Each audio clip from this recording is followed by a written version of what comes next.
Penguin Random House Audio presents The House of Rothschild, Volume 1. Money's Profits, 1798 to 1848. By Niall Ferguson. Read for you by Alexander Adams. Dedication for Susan, Felix, and Freya. Introduction. Reality and Myth. 1. Banking, the third Lord Rothschild once remarked, consists essentially of facilitating the movement of money from point A, where it is, to point B, where it is needed. There is a certain elementary truth in this aperçu, even if it did reflect Victor Rothschild's personal lack of enthusiasm for finance.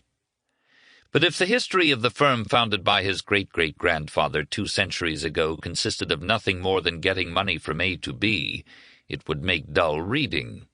It should not.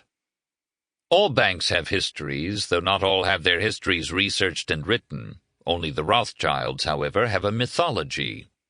Ever since the second decade of the 19th century, there has been speculation about the origins and extent of the family's wealth, about the social implications of their meteoric upward mobility, about their political influence, not only in the 5 countries where there were Rothschild houses, but throughout the world, about their Judaism. The resulting mythology has proved almost as long-lived as the firm of N.M. Rothschild and Sons itself. The name Rothschild, which translates from the original German as Red Shield, may be less well known today than it was 100 years ago, when, as Chekhov remarked, a moribund Russian coffin-maker could use it ironically as a nickname for a poor Jewish musician. But most readers will recognize it, if only from its still fairly regular appearances in the press.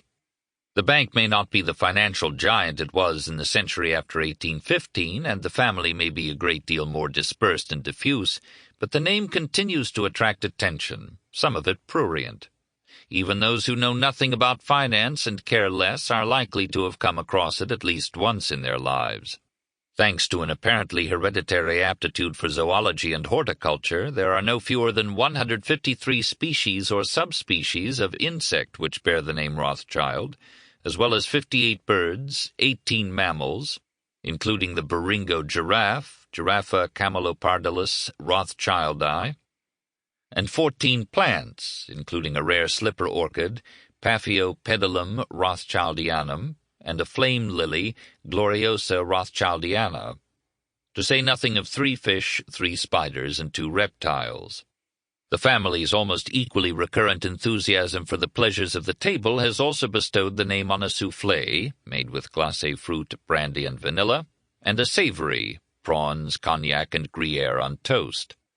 There are towns and numerous streets named after members of the family in Israel, Rothschild-owned vineyards at Mouton and Lafitte whose wines are drunk the world over, numerous Rothschild-built houses from the Vale of Aylesbury to the Riviera, and there is even a Rothschild island in the Antarctic.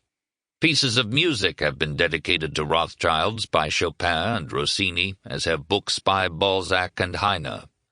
The family is as famous in the art world for its many collections, some of which can be seen in public galleries, as it is in horse racing circles for its past Derby winners. In the course of writing this book, I have met few people who have not heard at least one Rothschild anecdote. Most commonly, the myth of the immense profits Nathan Meyer Rothschild made by speculating on the outcome of the Battle of Waterloo. Almost as often the story of the purchase of the Suez Canal shares, which Disraeli did his best to make famous. And for those who know no history, books of Jewish humor still contain Rothschild jokes. There have even been 2 Rothschild films, a play, and a bizarre, though moderately successful, Broadway musical. It should be said right away that this book has very little to say about giraffes, orchids, soufflés, vintage wines, or islands in the Antarctic. It is primarily a book about banking. And here some words of explanation and reassurance are in order for those readers who are more interested in what rich families do with their wealth than in how they get it. In fact, the firm of N.M. Rothschild and Sons was not technically a bank at all. At least not according to that great Victorian financial journalist Walter Bagehot's definition, In his Lombard. Sample complete. Ready to continue?